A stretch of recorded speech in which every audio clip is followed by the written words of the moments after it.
You lift my heart up when the rest of me is Halo kawan-kawan semua, para pejuang UTBK.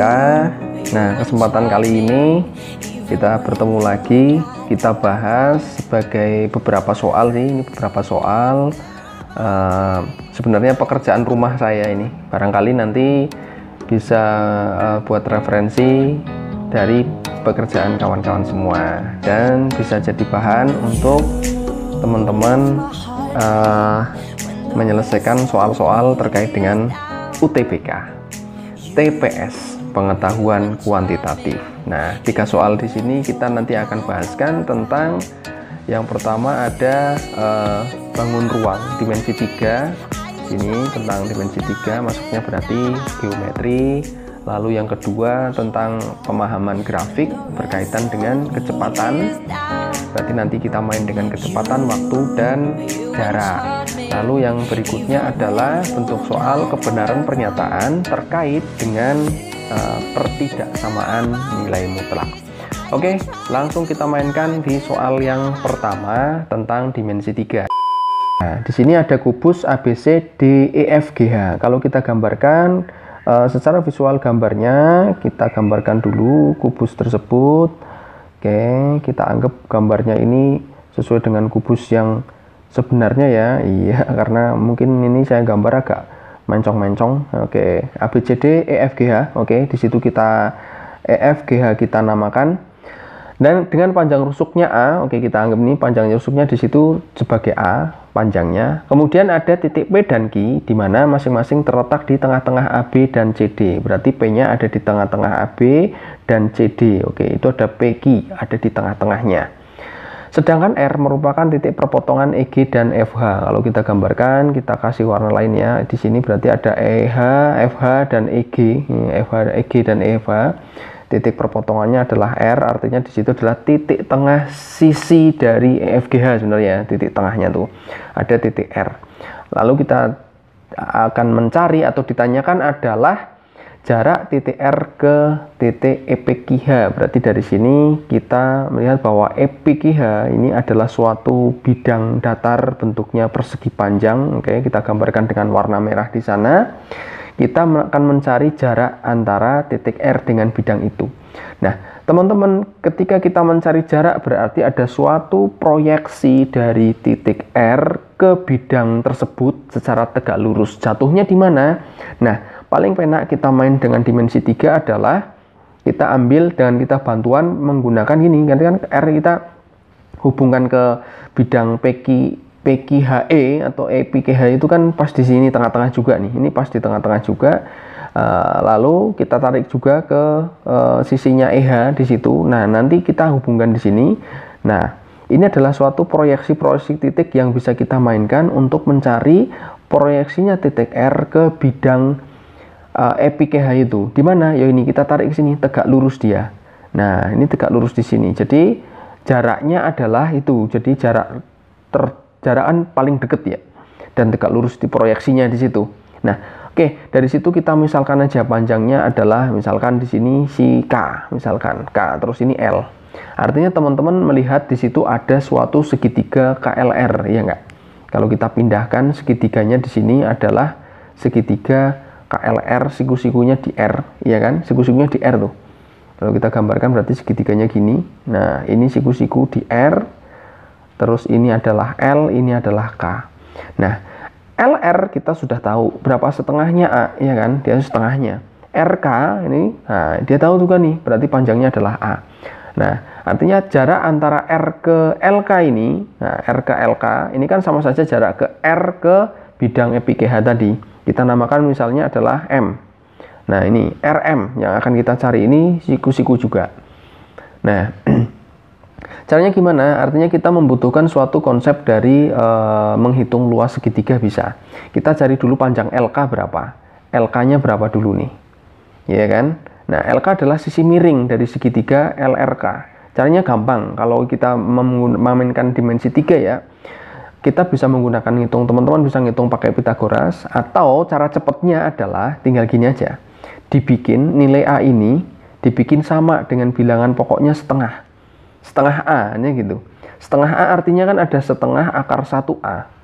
Nah, sementara A itu sendiri kalau kita bikin setengah, berarti ada setengah kali akar 4 dikalikan A. Betul enggak? Karena akar 4 kan ketemunya 2. 2 kali setengah ketemunya 1.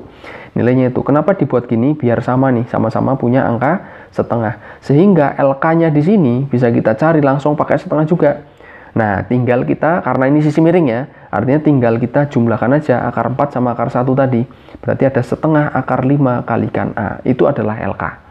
Nah, LK-nya sudah ketemu nih, berarti setengah akar 5 kalikan A. Nah, sekarang kita menggunakan konsep luas segitiga untuk mencari panjangnya si RM. Sehingga gampang aja gini, berarti kan LR, artinya kalau luas segitiga kan ada setengah dikali RL, LR dikali RK, oke? Ini dikali RK, setengah alas kali tinggi ya, itu kan sama saja kita ngitung juga dengan setengah LK. Jika alasnya LK, berarti tingginya adalah RM, kan gitu. Nah, setengahnya sama nih, hore-hore aja langsung. Nah, tinggal kita mainkan. LR berapa? Setengah A. Masukkan. RK berapa? RK tadi A nilainya, ya kan? Sama dengan LK. LK kita sudah punya. Akar 5 per 2. Akar 5 per 2 dikalikan A. Nah, RM yang akan kita cari. RM-nya berapa? Atau ini ada setengah nih. Kalau kita ingin teman-teman bisa langsung memainkan hore-horenya, ini kita hitung seperti biasa aja, nulisnya setengah akar 5 gitu. Sehingga bisa ini kita hore-hore, A-nya kita hore-hore. Berarti kita dapat nih, nilainya adalah A sama dengan akar 5 kali RM. Yang ditanya siapa? RM. Berarti akar 5-nya kita imbangkan. Berarti jadi di ruas kiri A per akar 5. Bilangnya belum rasional, kita rasionalkan. Dikalikan akar 5 per akar 5. Ketemu A akar 5 per 5 sama dengan RM. Gitu kan? Ada di mana jawabannya? Oke, ada di jawaban D. Gitu teman-teman. You lift my heart up when the rest of me is down. You enchant me. Oke, kawan-kawan, yang soal berikutnya di sini tentang kecepatan, kita baca grafiknya. Nah, ada suatu grafik mobil A sama mobil B yang kawan-kawan bisa perhatikan di sana, di mana di sini kecepatan kedua mobil konstan ya. Ini mobil konstan artinya tidak ada percepatan perubahan. Jadi misalnya kecepatan pertama 40 km per jam berarti tetap terus gitu ya, dianggap seperti itu.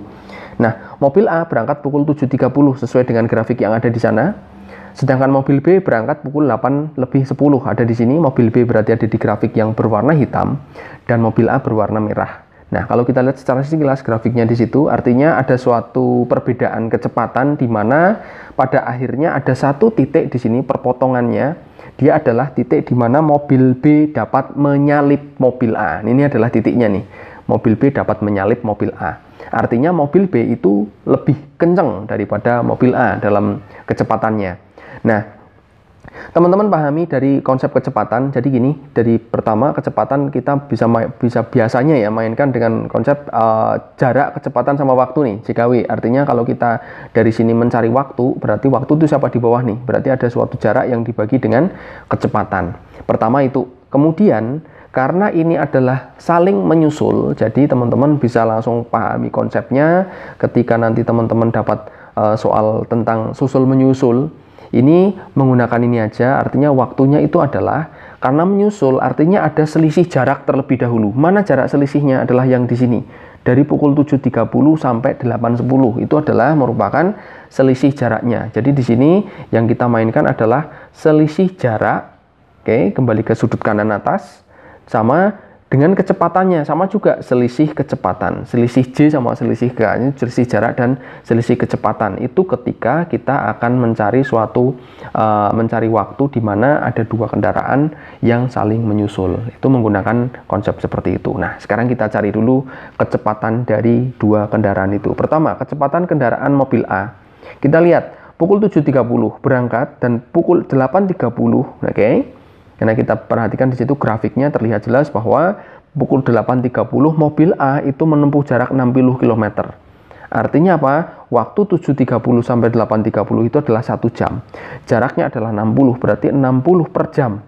Ya kan? 60 km per jam nih. Berarti udah pas. Oke, kecepatan kendaraan A adalah 60 km per jam. Dapat di situ. Sekarang kecepatan kendaraan B. Mobil B, kita lihat dia berangkat 8.10. Dari grafik yang bisa kita perhatikan adalah pukul 8.30-nya, sehingga di situ ada 20 menit. Tak tulis di sini per 20 menit, menit ya, menit tuh. Karena kecepatan adalah siapa? Jarak bagi waktu. Berarti atas jaraknya. Jaraknya adalah dalam waktu 20 menit, mobil B itu dapat menempuh jarak berapa? 25 km. Tak tulis berarti ada 25 km setiap 20 menit. Artinya kecepatan per jamnya, nah tinggal ini 20-nya dibikin berapa? 1 jamnya 60 kan? Berarti kalikan 3. Ini juga ikut kali 3. Berarti ada 75 km per jam. Itu adalah kecepatan kendaraan B. Kita sudah punya kecepatan dua kendaraan itu. Sekarang kita cari selisih jaraknya sebelum kendaraan B berangkat di sini nih. Itu selisih jaraknya dihitung dari mana? Dari kecepatan atau dari kendaraan A. Artinya selama dari pukul 7.30 sampai pukul 8.10. Berarti di sini ada 40 menit. Artinya selama 40 menit itu kendaraan A menempuh jarak berapa sih gitu. Nah, artinya kan kecepatan kita harus mencari, kalau mencari jarak itu berarti siapa? Jarak adalah kecepatan kali waktu. Kecepatannya adalah 60 tadi, 60 km per jam tadi, tak tulis di sini. Waktunya siapa? 40 menit, harus kita ubah jadi jam. 40 menit berarti siapa? Per jam, berarti 60 menit. Nah, ini udah satuan jam nih. Nah, ini dibikin per jam, 40 menit per 60 menit. Jadi udah kita bikin jam, sehingga bisa kita langsung hore-hore di sini dapat menitnya hilang ya. Berarti 40 km nih.